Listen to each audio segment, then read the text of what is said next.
magandang gabi po sa inyong lahat. Hi, pasok lang kayo para ma-shoutout ko kayo. Yan.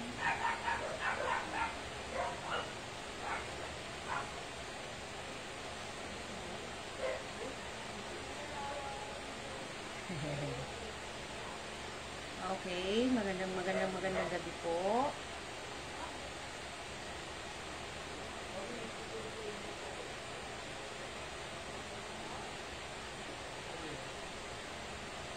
Tatype ko lang ang ating signal. May handa na ba? May handa na ba?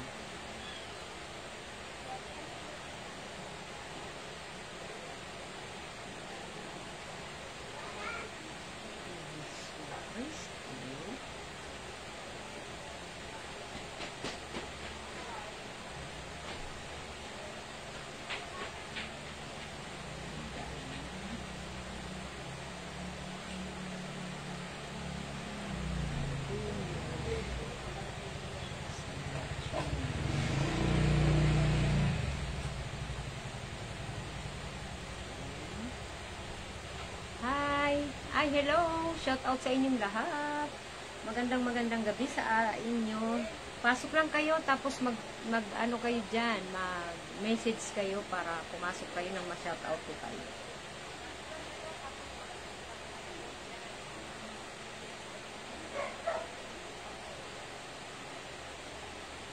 Yan, ngunit.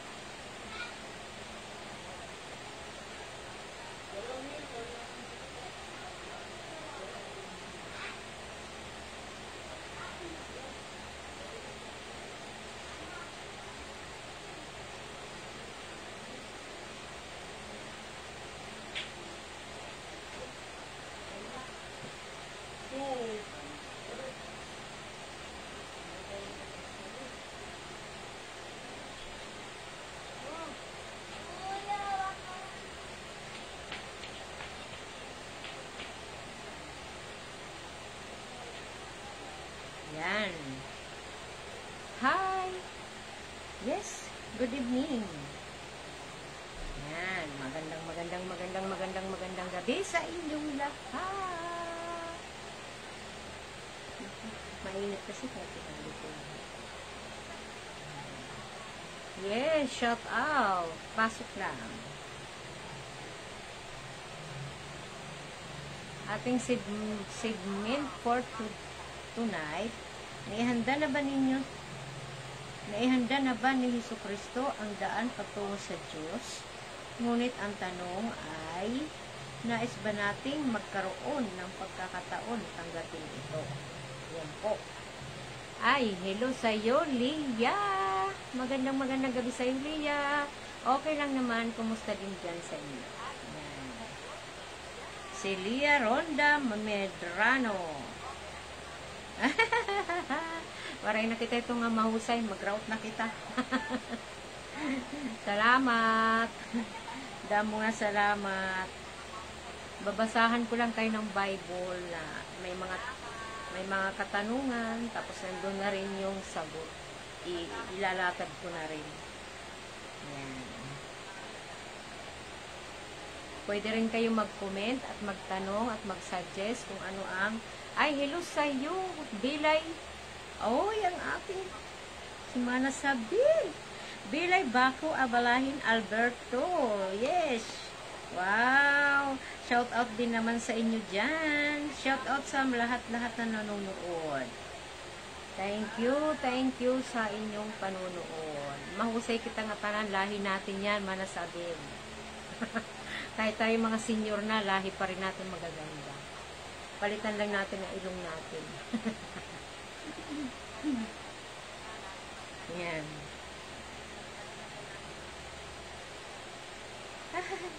Hello, Lia. Salamat ha. Nakikiano ka rin. Nakikinig. Di ka na nagkakanta-kanta. Shout out dyan sa inyo, sa balay ninyo dyan. Makinig ka, Lia. Makinig kayong lahat. Kasi itong sasabihin ko ay mga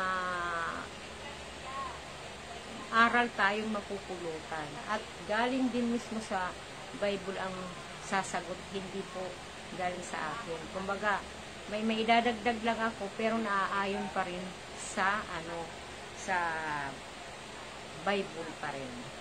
Yes! Ayan. Oo naman talaga ang aking kasin. Oo naman, naadik. Hain kaya naman sabihin. Ada ka Samar o ani ka Manila? Shout out dyan sa inyong... Wow, kumakanta pa rin daw ang aking kabayan na si Lia Ronda Medrano. Shout out dyan sa inyong bahay. Sa inyong lahat dyan, shout out. Pasensyahan nyo na, tinalo ko lang yung bihig ko kasi nililipad ng hangin. Maingay ba? Papatayin ko yung hangin. Naririnig nyo ba ako? Okay lang ba? Ano bang mayroon, sabi ni Lia Medrano? Ang mayroon sis, magpapaliwanag lang ako tungkol sa Bible. May matututunan tayo dito sis, maniwala ka. Kasi hindi lahat ay nagbabasa ng Bible. At least, ito, hindi na nila kailangan basahin. Makikinig na lang sila.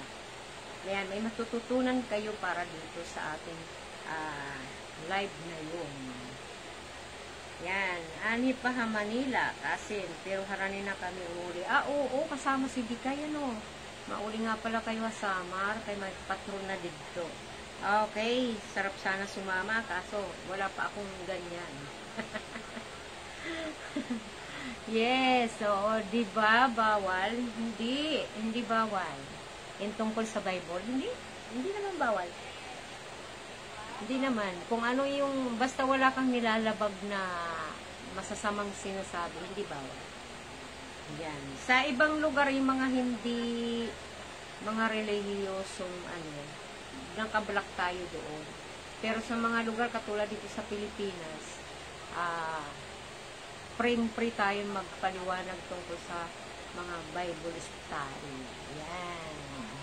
Hindi siya bawal, Sister Leah.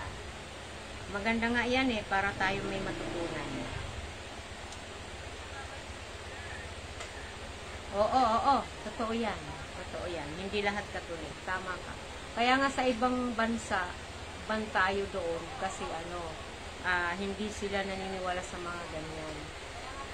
Dito sa Pilipinas, ayan, okay lang yan. Okay kasi ako naman, lahat ng reliyon welcome sa akin. Wala akong pinipiling reliyon. Basta para kay God at maganda rin ang kanilang mga alituntunin, maganda rin ang kanilang mga plano para sa kapwa natin, hindi siya bawal. Okay. Nakalagay kasi sa policy, bawal. Hindi naman sis. Hindi naman. Sa Reels ba yan sinasabi mo sis o sa YouTube? Leah. Sis Leah.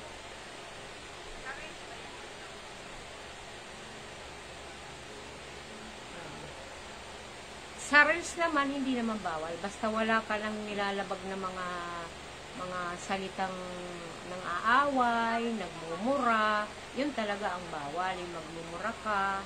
Pero yung mga ganito, ibinabawal lang sa ibang lugar na hindi nila ipapalabas yun kasi hindi nga sila naniniwala sa ganun. Pero sa Pilipinas at saka sa ibang lugar, pwede siya. May mga ilang lugar lang talaga na hindi nila ipapalabas mismo ng ng Facebook. May lugar din talaga na walang mga Facebook. Yes, shout out. Saan mo nakitang bawal? Sis. Kasi chinig ko naman, di naman bawal. Kung anong content mo, pwede sa God, pwede sa mga basta ang bawal na sinasabi, yung magsasabi ka ng hindi maganda laban sa mga masasama, yung magmura, yung mang-away, basta yun ang bawal. Yan, okay. Shout out dyan nasaan ka ngayon, Ate Isabel? Sis Lia, saan ka ngayon? Sis Lia, Samar ka o ani ka Sunnybrook? Shout out sa inyong lahat. Ko.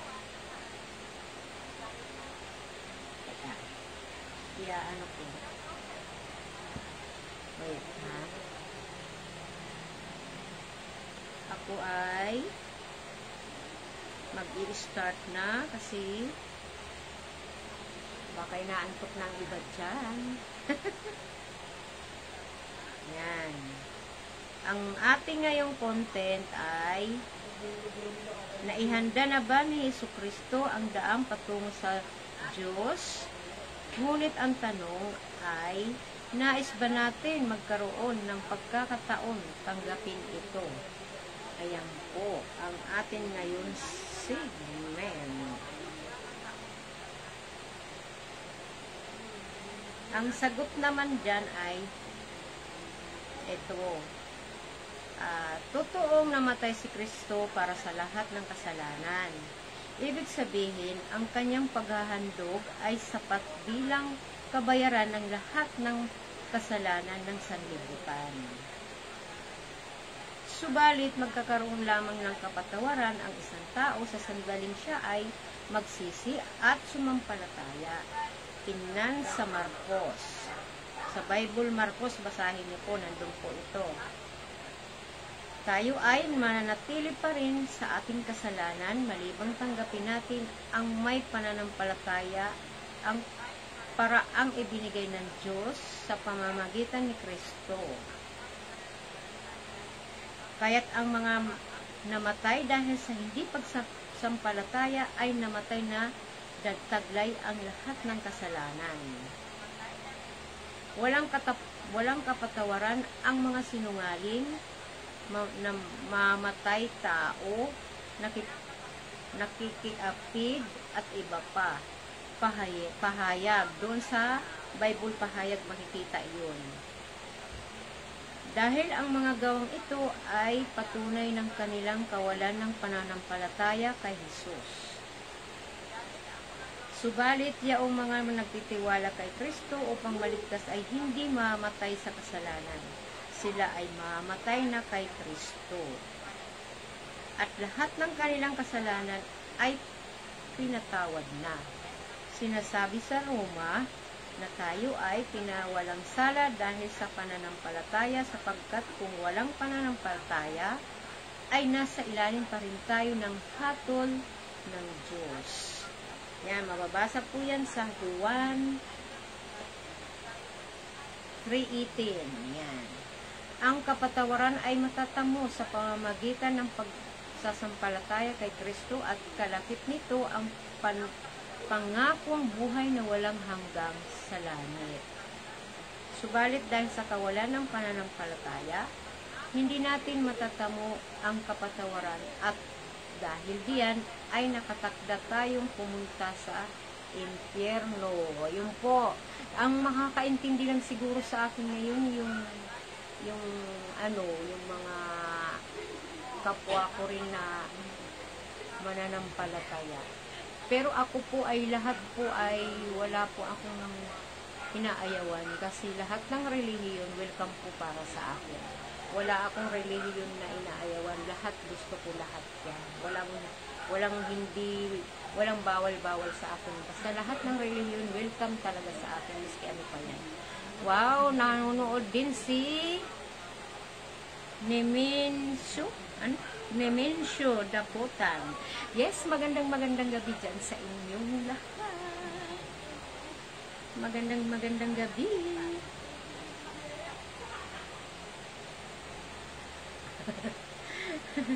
Yes, magpapatuloy tayo. Yan, kaugnay nito, mababasa natin sa Biblia na ang paniniwala o pananampalataya ay hindi lamang nangangahulugan na paniniwalaan mo ang isang katotohanan, kundi ito ay pagtitiwala, personal na pagtanggap, at sinadyang hakbang ayon sa iyong pasya. Kung ganon, batay sa banal na kasulatan, ang hindi mananampalataya ay hindi lamang kamangmangan, kundi ito ay sinadyang pagtangi sa walang bayad na regalo ng Diyos na kapatawaran ng kasalanan, kabilang na ang kasalanan ng hindi mananampalataya. Ngayon po, sana naiintindihan nyo ako. Shout out po sa inyong lahat. Mama Chuchu. So, patuloy pa rin po tayo. Kapag sinabi ng Diyos na isang tao na patawarin ang kanyang kasalanan kung siya ay sumampalataya, ang inaasahan nating tugon ay hindi. Ayaw niyang sumampalataya sa iyo, pero patawarin mo ang aking mga kasalanan. Subalit, kailangan natin tanggapin na ang kapatawaran inaalok sa atin ay may kondisyon. Yun pala, may kondisyon talaga. Kung tutugon tayo sa hinihinging kondisyon, pananampalataya, ay tiyak na makakamit natin ang ipinangakong karapatan. Mapapakita ang pananampalataya kay Kristo kung tutugon ng tama ang isang tao sa kaligtasan, alok ng Diyos. Yan, sapagkat maraming ulit na tinalakay sa Biblia ang kahalagahan ng pananampalataya kay Kristo at ang bunga ng hindi pagsampalataya sa Kanya. Sa katunayan, si Kristo ay nanabik at sinikap niyang kupkupin at ilapit sa Kanya ang mga makasalanan taga Jerusalem. Subalit pinili niya ang manatili sa kanilang masamang gawa. Kaya't ang hatol ni Kristo ay tuwirang sinambit na ito. Pananagutan na nila, ngunit ayaw mo. So mababasa po yan ang kasagutan sa Lucas. Sa Bible sa Lucas po. Nangangahulugan ito na ang kanilang hindi pagsampalataya ang naglalayo sa kanila kay Kristo na siyang tanging nilang kaligtasan. Di po ba? Ang sarap kaya pakinggan yung mga salita ng Panginoon Diyos. Promise. Kung tayo ay inilalapit natin yung sarili natin kay God, kilala na tayo niya. Kilala tayo niya. At saka, pansinin niyo po. Pansinin niyo lang, yung tayo, no, lahat tayo, nang malakas pa tayo, lahat ng trabaho, lahat ng mga papasukin natin, kaya natin. Kaya natin lahat para na may magkapera, mabuhay natin yung pamilya natin. Pero, kung mapapansin nyo, kung hindi nyo isasama ang ating Panginoon Diyos sa ating pang-araw-araw na buhay, parang may kulang, at saka kahit kayod ka ng kayod, wala at wala ka pa rin. Di ba po? Parang may kulang, hindi. Oo nga, may pera, mayaman ka nga. Pero may kulang pa rin kasi yung hinahanap natin doon, yung kapalit ng yan. Yes, Ate Isabel, tama yan. Tama yan. Puso talaga na kailangan ay mahal natin si Lord. Kasi, yes, shout out sa inyong lahat. Thank you, thank you. Ayun, kasi pagka tayo ay hindi natin isama sa atin sa lahat ng buhay natin na ating mahal na Panginoon Jesus, parang ang tamlay, parang hindi kumpleto, parang basta maiintindihan nyo ako kung kayo ang inyong Holy Spirit ay nasa sa inyo na. Pero kung wala pa sa inyo ang Holy Spirit, malamang katatamaran nyo talaga akong panuorin. Kasi hindi nyo naman ako maiintindihan kahit anong gawin ko dito. Ang makakaintindi lang sa akin, yung tinanggap na ang ating Holy Spirit. Ibig sabihin, ikaw ay lumapit na kay God at niyayakap ka niya. So ngayon, magsama-sama tayo.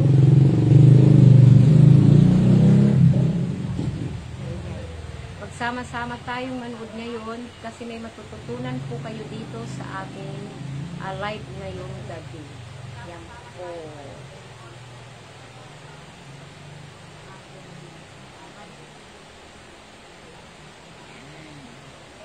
Yes, shout out ulit sa inyong lahat. Salamat Ate Isabel, salamat kay Nemesio Dakutan at kay Criselda Calasin at saka kay Lia Ronda Medrano. Sunnybrook yan, taga Sunnybrook. Shout out dyan sa Sunny Brook. Shout out dyan. Manasabi, kumusta kung nasaan ka man ngayon dito sa Pinas? Pakikumusta na lang dyan sa inyong lahat, sa mga pinsan ko dyan. Nasa Malati ka ba ngayon? Manasabi. Hindi ko alam kung nasa Malati ka ngayon. Shout out sa inyong lahat.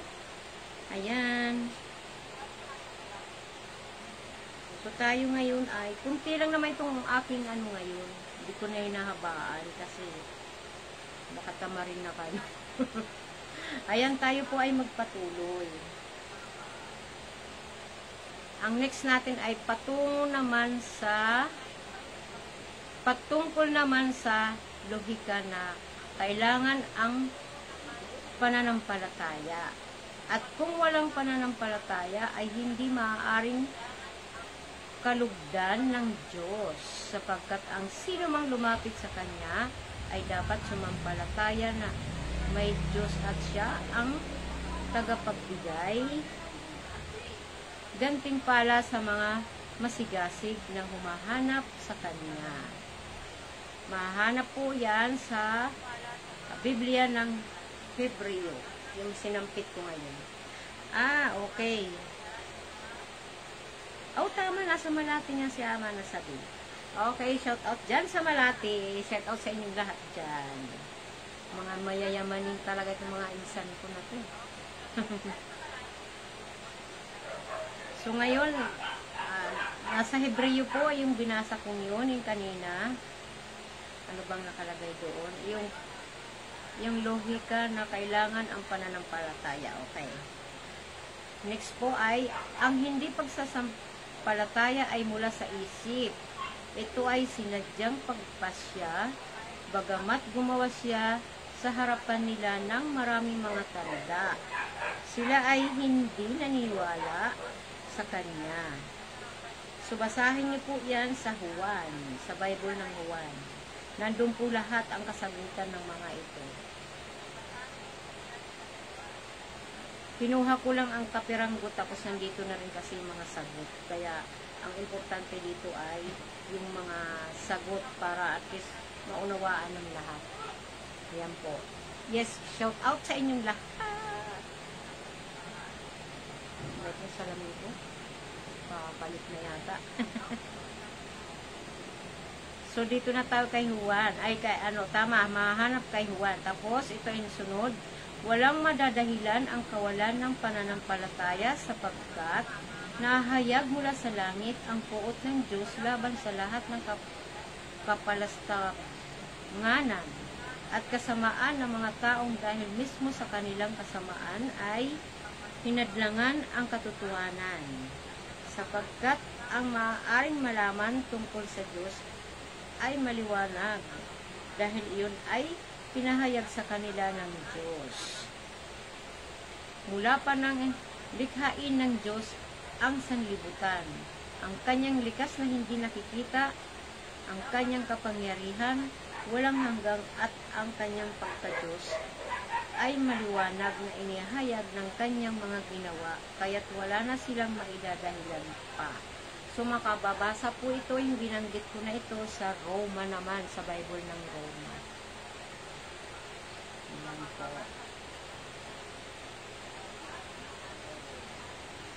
So, ito naman po ang aking sasabihin. Tungkol naman sa pinsalang dulot ng hindi sumasampalataya, ay ganito ang sinasabi ni Pablo sa Bible po yan. Mahanap. Sa Roma pa rin po yan.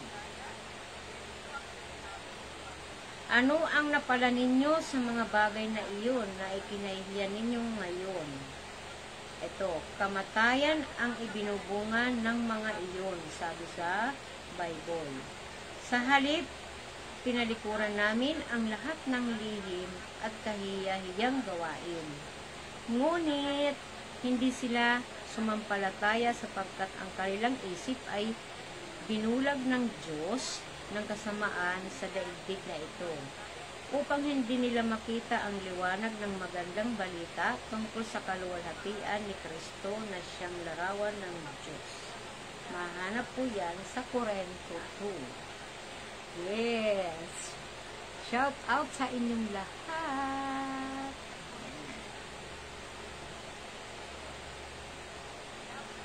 Bilang pangwakas, ito na, malapit-lapit na tayo natapos. Bilang pangwakas, narito upang matiyak na alam mo kung ano ang dapat paniwalaan ng isang tunay na sumasampalataya upang siya ay magkaroon ng kapatawaran.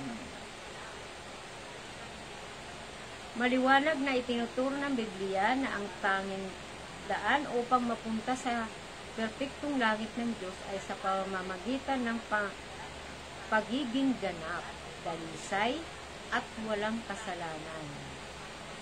Katulad ng Diyos. Mahanap po yan sa Mateo at sa Lucas. Kung ganon, kahit isang beses ka lamang nagkasala sa buong buhay mo, nangangahulugan pa rin iyon na sinuway at nilabag mo ang buong kautusan ng Diyos. Isang halimbawa nito ay kung paano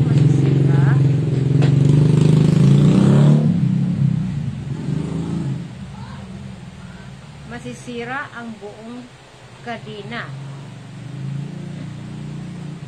Kahit isang bahagi lamang nito ang maputol. So, sa Santiago po ang sasagot niya. Kaya't ipinahiwatig nito sa atin na dahil sa perpektong karunungan ng Diyos ay dapat lamang na ang bawat kasalanan ay maparusahan at parusahan iyon ay kamatayan sa pamamagitan ng walang hanggang pagkahiwalay sa Diyos patungo sa impyerno. Sa Exodus po ito mahanap sa Bible, yung para sa mga sa impyerno mga matay, yung mga patay ng tao, yung mga hindi gumagawa ng yan, doon po yung mahanap yung mga masasamang sa impyerno daw mapupunta.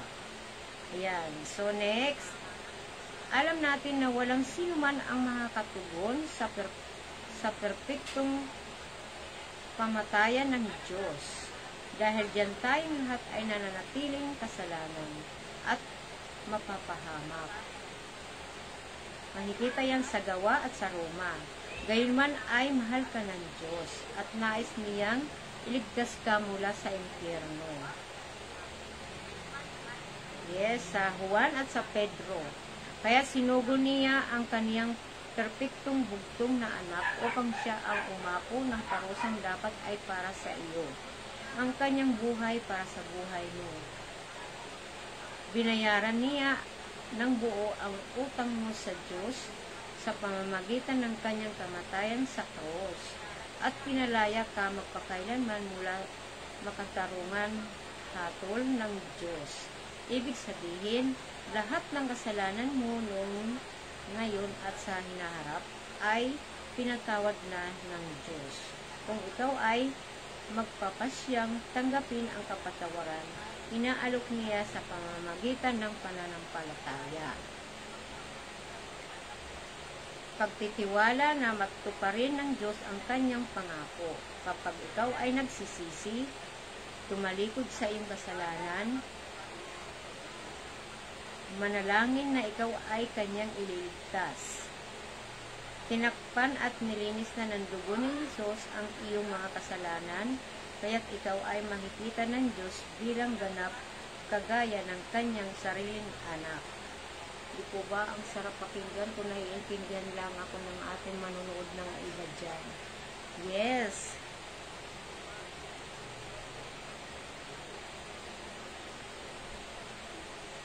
Yes, shout out sa inyong lahat.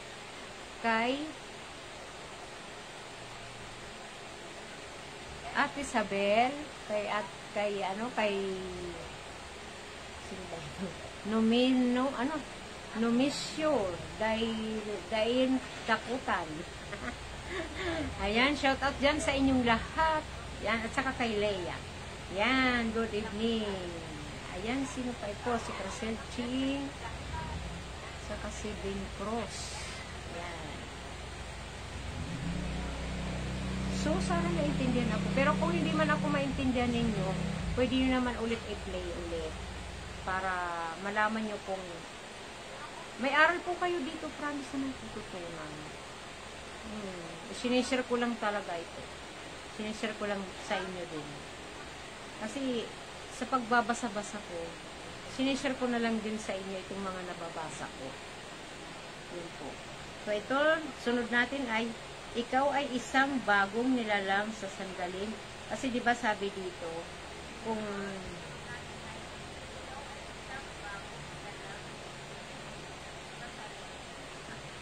pagtitiwala, yun, tutuparin ng Diyos ang kanyang pangako.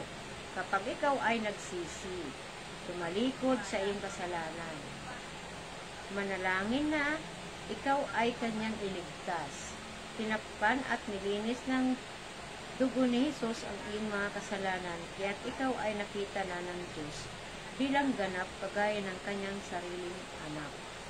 Yun po, ipapatuloy ko lang po. Sabi dito ay, ikaw ay isang bagong nilalang sa sandaling natakpan mo ang alok ng Diyos sa pamamagitan ng pananampalataya. Kaya kung makikipag-isa ka kay Kristo ang isang tao, isa na siyang bagong nilalang. Wala na ang dati niyang pagkatao. Sa halip ito'y napalitan na ng bago. Ikaw ngayon ay isa ng minamahal na anak ng Diyos. Ito ay walang hanggang kaugnayan na kailanman hindi masisira. Yan. At ang Diyos bilang Ama, Anak, Espiritu Santo ay mananahan sa iyo at igawa ka ng tahanan sa langit kasama niya. Makikita mo ngayon kung bakit tinawag na mabuting balita ang Ebanghelyo ni Kristo. Mababasa po yan sa Lucas at sa Gawa. Buhat nang tanggapin mo ang regalong ito ay sumasang-ayon kang ikaw ay nauukol sa Diyos. Makikita naman ito sa Korinto, sa Bible pa rin po.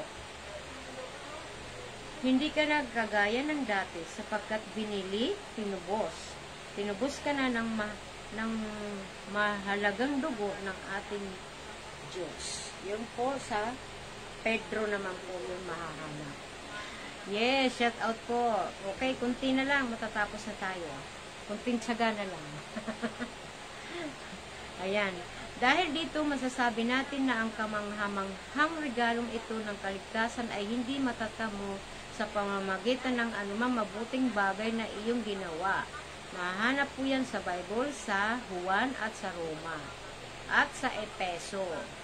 Sa katunayan ay mababasa sa Biblia ang matapang na paghatol ng Diyos.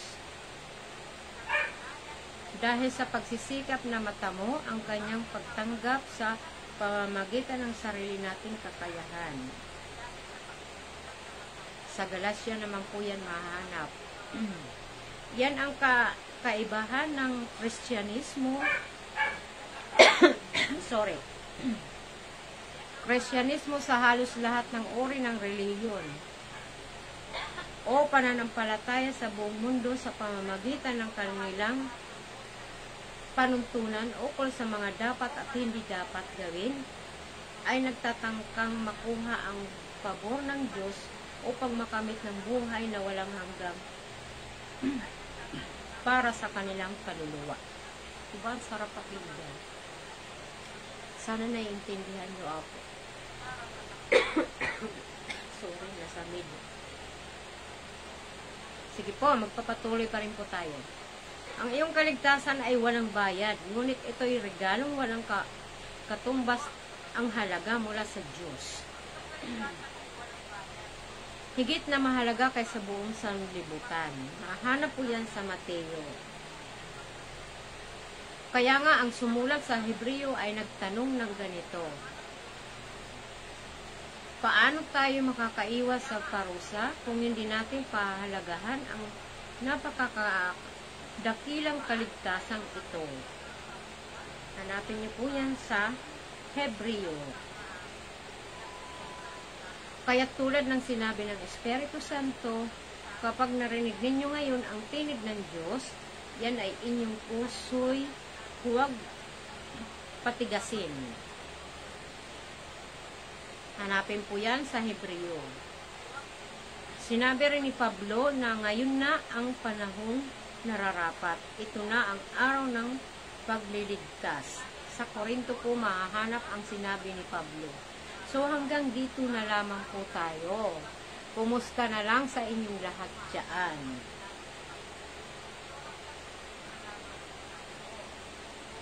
Good evening po sa inyong lahat. Shout out sa iyo, Ate Bill, Ate Isabel. Yes, good evening sa inyong lahat. Thank you kay Nusisyo Dakutan. Nimincio Dakutan. Ayun. Kayo. Ate Isabel, shout out dyan sa inyong lahat sa Malate. Ganun din kay Leia. Yes, shout out sa inyong mga tahanan, sa inyong lahat-lahat. More blessings po sa ating lahat. Ayun po ang aking segment po ngayon ay naihanda na ba ni Jesucristo ang daan patungo sa Diyos? Ngunit ang tanong ay nais ba natin magkaroon ng pagkakataon tanggapin ito? Ayun, pakiclick nyo na lang niyo ulit ang video ito para maunawaan at maintindihan po ninyo ang mga kasagutan at ang ibig kong ipaliwanag para sa ating mga kapatid sa panalangin. Yan po, maraming salamat. Bye, Ate Isabel. Bye sa inyong lahat. Bye, Minisyo Dakutan. Nimisyo Dakutan. Bye, Crisel Chingkalasin. Bye kay Laia. Yan. Thank you! Kumusta na lang ha? Kahama na sabil dyan sa Malate. Bye! Slow connection. Bye-bye!